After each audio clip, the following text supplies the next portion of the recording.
Okay, are we on? I think so. Yes, we are on. We are on, guys.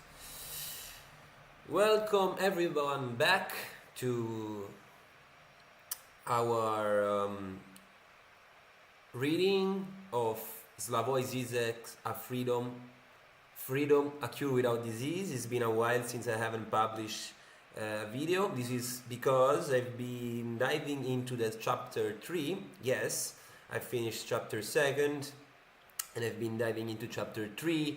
It gets much more philosophical, much more abstract, as if like Zizek is somehow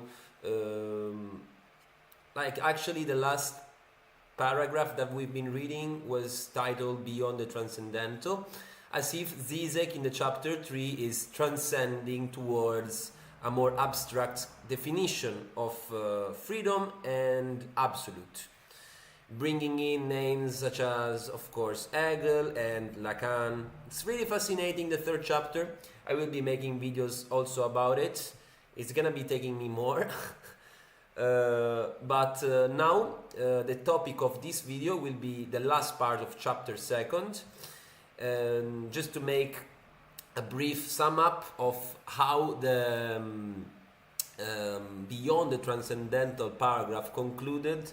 It concluded with the statement, the Zizek statement of like recalling the Freudian notion of unconscious and traumatic cut, Zizek's statement about the actual definition of freedom, which is indeed represented by this traumatic cut, which breaks our causal connection with the determinism and nature, and allows us to be free through this trauma and not against this trauma, which we are fully responsible for it. This third and last part of the chapter 2nd is very interesting. It's called Pascalean Wager, Pascalean Gamble. Let's call it gamble, it's much easier. It's just a formal way of saying gamble, I figured it out just looking in the dictionary. Actually, Kindle is very good because I don't want to be making any sponsors here. This is the last thing I want to do, but it's very good because you can search the vocabulary you don't understand, and you can actually translate entire sentences. And in such cases where the reading tends to get clumsy or difficult as such, it's very helpful. Anyways, let's start our reading of the Pascalean Wager. So in this sense, so the last part, human freedom is ultimately not a user illusions only if it's grounded in this catastrophe. And by catastrophe, it's meant the intrusion of the other and the traumatic cut inside of the unconscious caused by the other. So in this sense, and in this sense only, freedom refers to the abyssal break whose dimension can be circumscribed only in terms of theology. And this is very interesting because in this part, Zizek makes a theological evaluation of freedom and theological evaluation on the existence of God. So basically, he says here that freedom is referred to the abyssal break. So this freedom creates an abyssal break into the universe we are embedded in, and it can be conceived only through the theological dimension. And it's kind of counterintuitive, given the profound atheist dimension of Zizek's philosophy, but let's dive into it. Only the specifically Christian notion of the fall as the self-division of God can save materialism from the clutches of the notion of the universe as an all-encompassing global order, inclusive of all of its inconsistencies and antagonism. Here is basically saying that the notion of God is crucial in order to define the very notion of human freedom.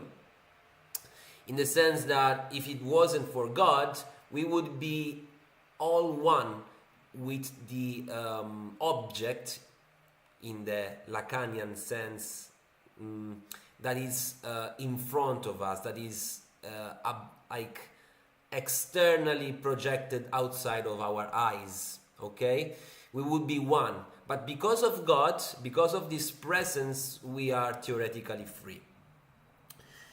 Otherwise, we would be embedded in this determinism. As can be proven by a close reading of Pascal's Weger, a practical argument for the belief in God formulated by Blaise Pascal in his Pensées. So, Pensées is a writing of Pascal. It's just, I'm really bad at French.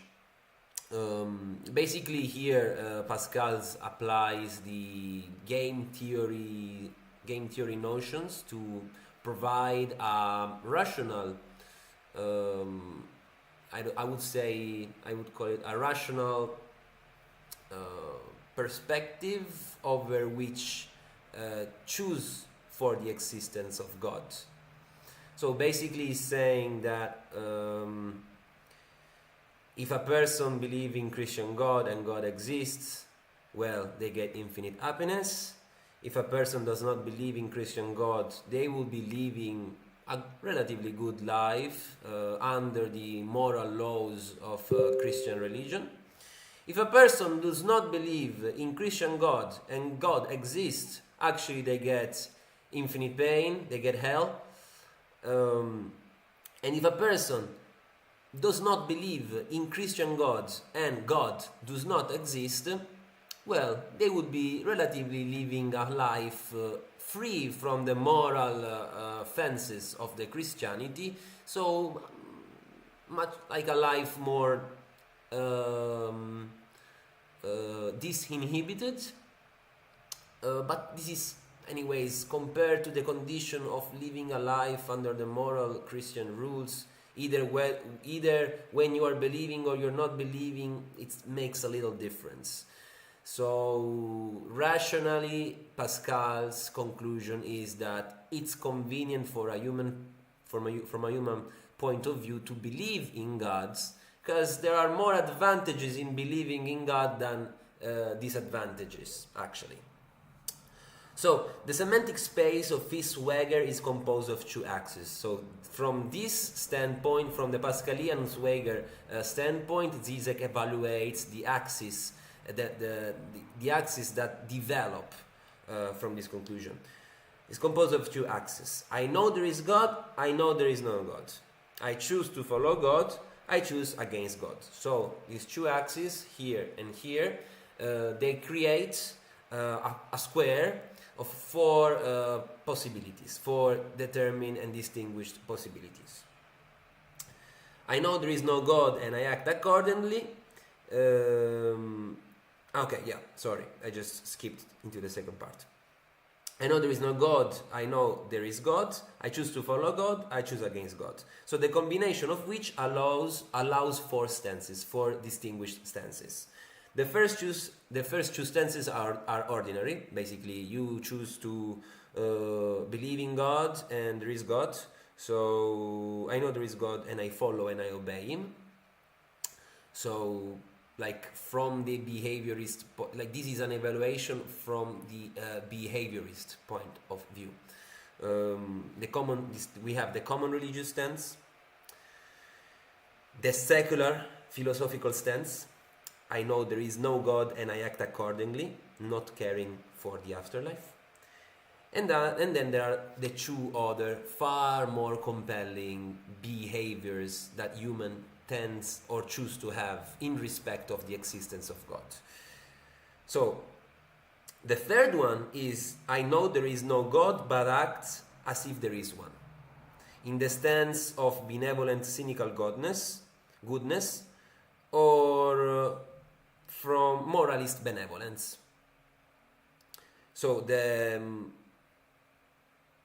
basically here it's just like I am atheist and I behave good because I believe that if I'm acting good, something good will happen to me. Just as if like I am capitalist and I believe in the market, even though I know that the market actually is not a being that exists, but I put my faith into it so that it rewards me positively afterwards. And this is the third stance. It's a delusional stance, I would call it. The only authentic one is the fourth one, and is the one enacted by a psychoanalytic subject. Knowing that God, or the other in the Lacanian sense, exists, and I am caught in its chain, I put my wager against him or it, and in exchange I get hell. What is this hell? Lacan put it clearly. Human desire is hell. Not desiring hell, so not desiring desire, is a form of widerstand, of resistance. So basically it's against our nature not to desire. Heaven is simply means a universe without desire. Hell is actually the reality we live in, the reality of our lives structured by the inconsistency of our desires, the reality in which we desire what we do not want and do not even know what we desire. So here he concludes this fourth stance with a rather paradoxical proposition, in which basically we don't even have a clue of what we don't want, what we do not want, and what we want. What one should advocate is thus the materialist procedure of the immanent self-undermining of a religious edifice. So basically, the claim that God is evil or stupid can be much more unsettling than the claim that there is no God, since the first claim destroys the very notion of divinity. So, in a twisted way, Zizek is going against God by accepting its existence, and by defining its own fallacy. Logically, it's much more difficult to handle the statement of having an evil God rather than having no God.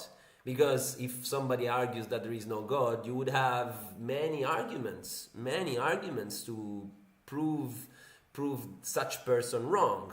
Of course, going from the logical argument, from the philosophical to the theological to the whatever thing you got in your mind. But a statement in which God is assumed evil, is assumed, I would say, imperfect, it's much more difficult to counteract, because from the reality we are living in, we are seeing much more imperfections than perfections, and we're seeing much more the image of ourselves than the image of God. And this is actually a fascinating way of putting his point. Anyways, here he talks about a movie. To prove his point, he talks about a movie. It's called The Rapture, in which there is this woman who lives a rather, I would say, toxic life before converting into Christianity and firmly believing in God. So the movie basically revolves around the rapture. So the day of judgment, in which God comes back to earth to take the good and judge the bad. So the protagonist was firmly convinced about such rapture, and was firmly convinced of such rapture and the place where such rapture would eventually start happening. So she goes to this place, and she waits with her daughter. She waits, and nothing happens until the daughter gets so bored that proposes her to cut the crap with this weight and go directly to heaven. So basically, the daughter is proposing her mom to kill her and afterwards to kill herself. So the mom, like in a, I would say, rather um, pathological response, actually agrees to such suggestion and kills her daughter. Unfortunately, she's caught in the loop of not killing herself, because committing suicide in Christian culture would mean committing a sin. So she cannot kill herself. She's taken into custody by a skeptical, theologically speaking, skeptical agent, a policeman, and she is under the surveillance of law. She's in the jail. In a like rather interesting twist, rapture actually happens, and there is the day of judgment. People are like, there are like Zizek talks. I've never seen this movie. Maybe I will see it. Zizek talks about some kind of like goofy special effects about this rapture. I'm curious.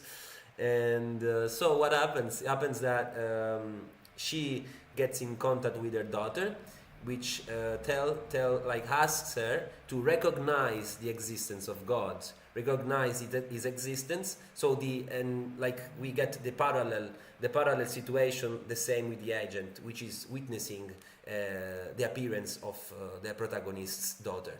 So the agent wastes no time in declaring the existence of God, and it would seem rather hypocritical from the agent, from the policeman, but indeed it's not hypocritical in my opinion.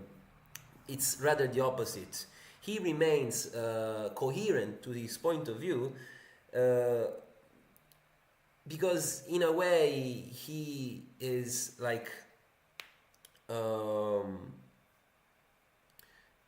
embracing the contradiction of his being. Just the same way Christianity is embracing the contradictions of its own religion in order to claim that there is a perfect God. So, on the other hand, and counterintuitively, the protagonist refuses to acknowledge God's perfection, because she cannot actually believe that a God, a perfect God, put her through all that struggle. So she refuses to acknowledge God's perfection. She stays on earth, in hell, in the Lacanian sense, and she actually embraces what Zizek called the real ethical act of choosing against religion and against God. Sharon's resistance to God, her refusal to declare her love for him, is thus an authentic ethical act. The true temptation to be resisted is thus to declare our love for a God who doesn't deserve it, even if he is real. And such claim, it's honestly fascinating because all I've ever heard about the claims of the non-existence of God were like, God, it doesn't exist because we are living in a world ruled by scientific domination and determinism and rationality and so on and so on. But such claim, it's striking. So, for a true materialist, it is only in this way that we really renounce to God. By way of renouncing him, not only as far as he doesn't really exist, but even if he is real. From a materialist point of view. I don't know, like when I first read this passage, it seemed to me that Zizek's stance was kind of moralist, in the sense that he was putting good and evil opposed to one another, and therefore judging the nature of God through that. I might need a better insight on the definition on the definition and on the difference of ethics and moral. We are thus reading the truth of the Pascalean wager as the exact opposite of a call to put our bets on God. Because the wager of my choice is that the other is in itself inconsistent, antagonistic, that there is a lack in the other. I as a subject, I'm a living proof that the other is not complete but cracked, that the other doesn't know what it wants, that the impenetrable other is impenetrable also to itself. So God is imperfect. God, the other, like the other is the reality outside our subjectivity, which depends on our subjectivity from the Hegelian standpoint. Here fantasy enters, is the way we try to obfuscate this crack in the other. This is why we portray God perfect. It's a symptom of our pathological way of approaching reality through fantasy and through symptoms. In this case, when we are portraying God as perfect, we are using a fantasy of ourselves. It is easy to see why it is still rational to struggle with myself to do what I consider to be the right thing. My acts may be totally predetermined, but I don't know in what way. So what if I am also predetermined to passionately engage in ethical struggles with myself? So here Zizek literally leaves it there and actually states the true complexity of a notion of freedom. Perhaps the only way to break out of predetermined fate is to do nothing actively. And here we go all the way back to the Hegelian definition of knowledge, truth and necessity, knowledge, freedom and necessity. This doesn't mean that we cannot change the future. In order to change our future, we should first change our past, reinterpret it in such a way that opens up towards a different future from the one implied by the predominant vision of the past. This is why radical acts of freedom are possible only under the condition of predestination.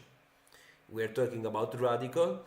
The radical act of freedom is counteracted by its radical opposite, which is predestination, the absence of freedom. So the true freedom only happens when you're able to make a decision knowing that you are predetermined.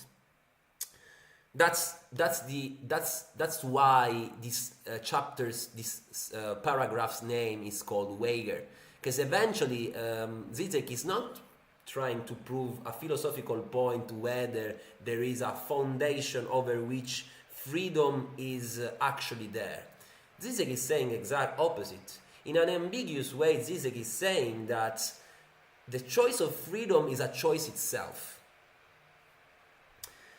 In predestination, we know we are predestined, but we don't know how we are predestined. That is to say, which of our choices is predetermined. To decide what to do, knowing that our decision is decided in advance, is perhaps the only case of real freedom, of the unbearable burden of a really free choice. We know that what we will do is predestined, but we still have to take a risk and subjectively choose what is predestined. The psychoanalytic subject's answer to today's big other, scientific determinist knowledge, is to conceive my freedom not just as a user's illusion, but as something in which that gap in the other resonates. So the imperfection of God is conveyed through our freedom. This is why freedom is ultimately a crazy wager, a risky jump ahead of oneself. The wager on freedom is not grounded in reasons, in a free act we do something, ignoring reasons or even acting against reasons. Let us take the relationship between psychoanalytic theory and practice as a properly dialectical one. Theory is not only the theory of clinical practice, but simultaneously the theory of the ultimate failure of the practice. So basically here it's saying that theory, psychoanalytic theory and psychoanalytic practice are demarcated by a transcendental horizon in which the horizon itself is theory, and inside of this horizon there is practice. And actually what is still in theory and not in practice represents the failure of practice. The aspect of impossibility of the clinical practice can only be demarcated through theory.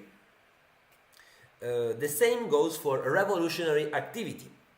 And this is one of the reasons why the Soviet Revolution ended up in Stalinism. So here it's just, this is a common thing. Stalinism is some kind of Zizek's perversion. And he managed to like bring it into the topic, making such example. This brings us to the ambiguity of the formula SA, subject A, the empty subject confronted to the object A. Subject is voided, emptied of all substantial content by the signifying order. That is to say, subject is voided because it's defined by the transcendental symbolic horizon that is belonging to the other, is belonging to the real. However, this void is correlative to the object A, which stands for the void in the other itself. And so basically the way of subjectivity to interact with the other is by creating a lack in the other. And the act of creating this lack is itself an action of creativity.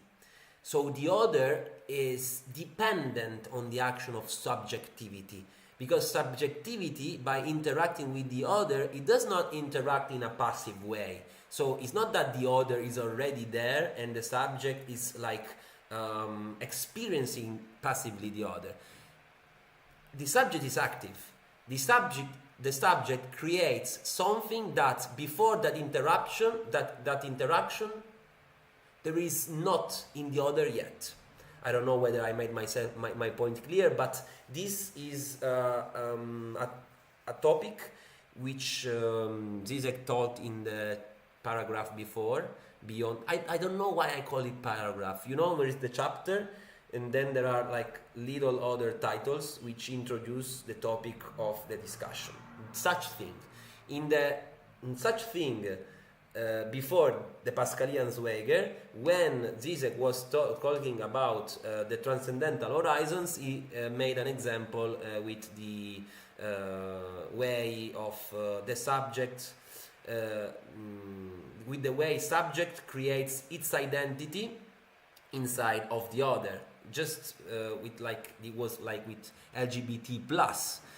That plus represents that lack in the unity created by the LGBT. So every other identification of the subject is embedded in that plus, but it doesn't exist before the subject's interaction. So it's simultaneously a lack and an excess. So sorry for this digression. However, this void is correlative to the object A, which stands for the void in the other itself, and simultaneously for the excess for which there is no place in the other. This is why this equation, this logical relation SA, is simultaneously the formula of a fantasy which fills in the void. It fills in the void, it creates a lack. This is the way of conceiving subjectivity in the Hegelian and Lacanian standpoints. as far as I understood, okay, as far as I understood, because this is so now here it makes another quote citing a movie. It's called Bulletproof Monk. He defines it, Zizek defines it as one of his guilty pleasures. Basically, this movie was talking about a monk which had who had the task of guarding how we call it like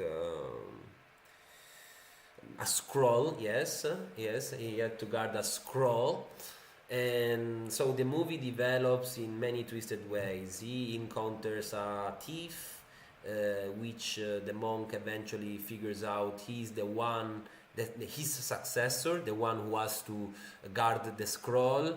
And then the thief encounters a person he falls in love with, and then there is this antagonist who wants to take control of the scroll because the scroll grants power, unlimited power, to everyone who's able to read it.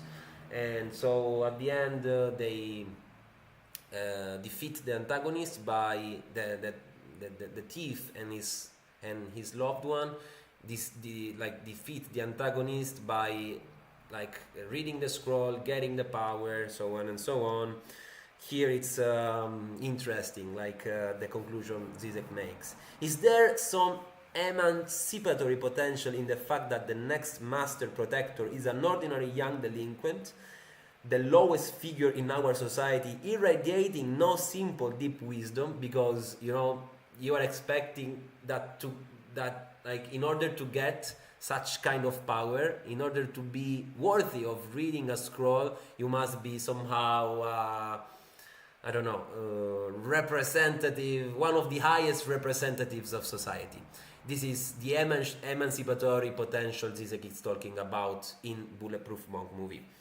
Well, yes, there is an emancipatory potential, because the master protector is not qualified by his her properties, so that his or her eventual wisdom comes from the symbolic place he happens to find herself or himself in. So it's not related to the subjectivity itself, it's related with the interaction of the subjectivity and its symbolic order. This I would say election process in the movie, and at the same time, of course, because Zizek cannot take a stance without contradicting himself in the following sentence. No, because, so it's not emancipatory, because why then the scroll is not simply destroyed? So why, if there is something so powerful, it's Zizek is saying as if they are there is the plot armor. So there is this scroll, it grants infinite power, there is a bad guy who wants to take control of the scroll, let's just destroy the scroll. Why all of this fuss about protecting it and allowing other people, which eventually you don't really know if they are worthy or not, to get that power in order to contrast? It's just a fuss. It's just a fuss. That is what Zizek is saying. Why must it be kept as a secret? Here is only one consistent answer. What matters is solely the form of a secret. So the scroll must be kept, must be protected, because it's not about the scroll, it's about the concept of having a scroll, of having something that grants you power. Indeed, there is anything inside of that scroll that gives you something to be more of somebody else, but that knowledge itself must be protected. Getting inside of that knowledge from the antagonist, preventing the antagonist. Sorry guys, today my English is ass. Preventing the antagonist to reach such knowledge is the goal of the protagonist. So the power exhibited by the evil person supposed to know the secret is not grounded in any real knowledge, but only in the aura of possessing a secret. And basically here, I don't know, this passage reminded me of Kung Fu Panda. Like Kung Fu Panda, you know, everybody knows Kung Fu Panda, I guess. X-1, everybody.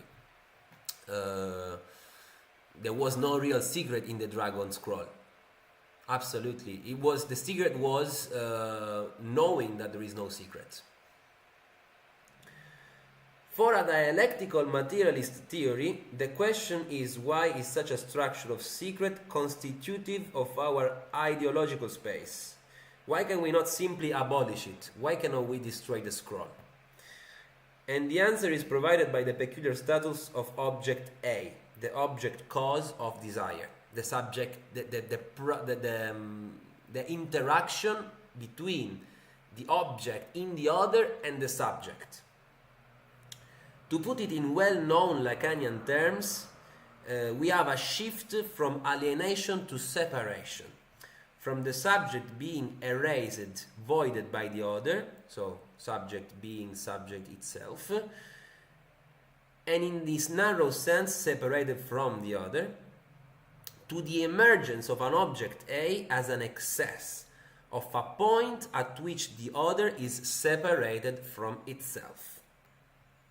In theological terms, the space of freedom is opened when I, in brackets, a believer alienated in God as the absolute master, so a subject, discover that God himself is already separated from himself. So here, basically, Zizek is connecting its whole theory of the Pascalean Zweger with the Lacan's standpoint of subjectivity and absolute.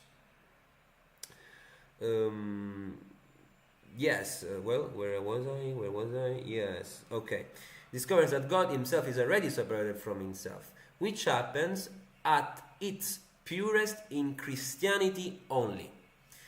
When in Christ God separates himself from himself. So, by sending the human version of himself to on earth. That's what Zizek is meaning. I do not wager on God's perfection, but on God's imperfection. Christianity is the only religion on earth that has felt that omnipotence made God incomplete. Christianity alone has felt that God, to be holy God, must have been a rebel as well as a king. And I think here we are talking in the mere ontological sense of assuming the existence of a God, or to call it God, but here we are really talking about the other. Alenka Zupancic, which is another writer I would gladly recommend you, she's I think she has understood Zizek better than Zizek understood himself. This is a comment from some readings I've read about this writer here. So Alenka Zupancic, sorry if I pronounced this name wrong, applied this same paradox to Kant's notion of freedom. Where I believe that I am free,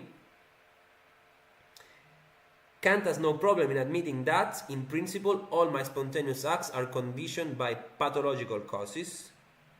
In psychoanalysis, free association proves this abundantly.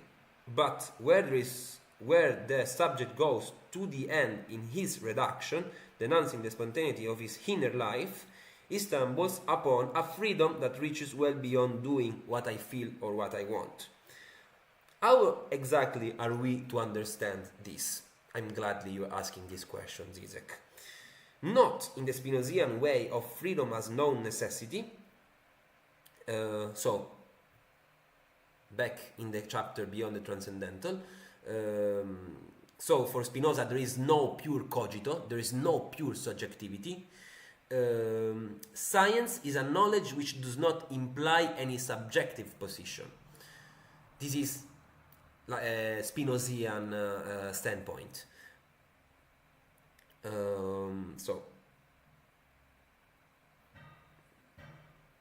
Not in the Spinozian way of freedom as no necessity. In Spinoza, there is no place for pure cogito. Science is a knowledge which does not imply any subjective position. Or, as Lacan put it, science forecloses subjects. So this is the Spinozian standpoint. There is no place for subjectivity. But Lacan's there is no meta-language means precisely that there is no external or subjective position of knowledge available to us, which subject is then implied by a scientific discourse. So basically, not in the Spinozian sense, but in the Lacanian sense. In the Lacanian sense, there is no meta-language, is that our naively called discoveries, naively called awareness, is demarcated by the symbolic barrier of language. And therefore there is a transcendental horizon beneath, above, further. However dimensionally you want to imagine this horizon, that is not yet discovered, and eventually is curtailed by our language.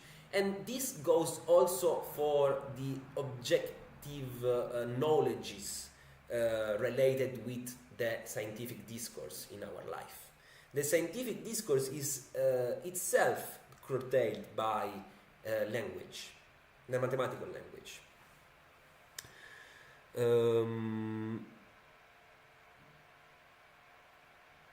So we have to introduce the difference between the subject of enunciation and the subject of enunciated. Freedom as subjective experience, spontaneous feeling of acting, is imaginary, determined by the unconscious other. It concerns the subject of the enunciated.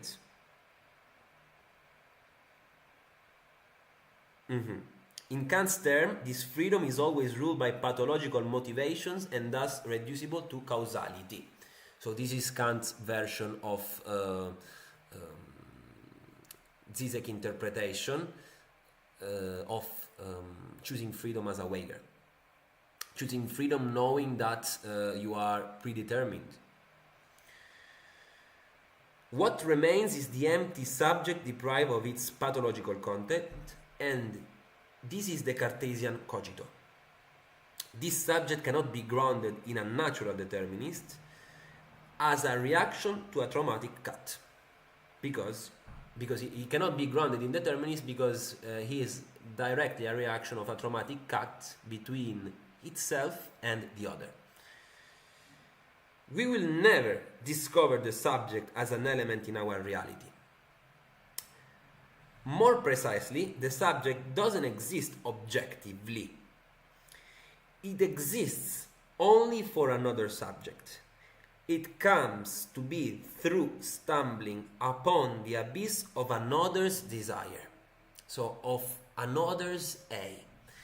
The way Zizek is portraying human interaction is utterly flabbergasting. As if we are living in some kind of hallucination in which the other is hallucinating itself, and through this hallucination we are made aware about the existence of other subjectivities. So it's basically SAS. This is the way Zizek imagines the acknowledgement of human interaction, of subjects, other subject present beneath our relationship, above, beneath, whatever, our relationship to the other. Flabbergasting.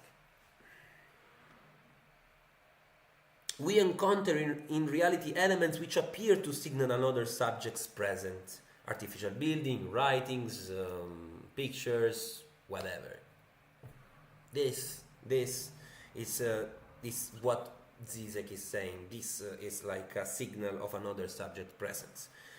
And subject is what we presuppose to be implied by these artifacts. Of course, they cannot be. I mean, we could be thinking about why wouldn't be these objects, signals, a mere representation of the other. But this is for another conversation. That's why artificial intelligence is so disturbing. We are reaching to the end, guys. Bear with me. It can generate objects which we are accustomed to perceive as the expression of another subject. But this does not mean that even in the case of real other subjects we can ever be sure. Subject is as such a presupposition. The moment we can fully objectivize it, it is no longer a subject. So yeah, basically he's saying what I was saying before, like what if this subject is a creation of the other, and by being a creation of the other is an object, so it's embedded in the object. So, and he's saying at the end of this part of this Pascalean Zweger chapter, he's saying a rather obvious logical statement, which means that as soon as we determine as soon as we objectivize something, we determine its characteristic from subject to object, it no longer is a subject. It does not longer belong to the subjectivity realm. It is directly projected into the dimension of the other, into this illusion I will call it. We are bounded to interact with throughout our existence. And here we reach at the end of the chapter 2, part Pascalean Weger. I think it was longer than I was expecting, because it was kind of long. I'm sorry if my English is not good, kind of rusty. I've been like not reading correctly, I mean in the sense of tones and expressions, pronunciation, some passages, and for that I apologize. I still hope that you liked this this last part of chapter 2, and we will be soon beginning chapter 3, and it's gonna be a fun ride, chapter 3, for sure. I hope you like this video. Subscribe, put a like, comment if you want, share it with your parents, share it with your loved ones. Let's make a community in which everybody knows about the Pascalean Zweger, guys, like seriously. Goodbye and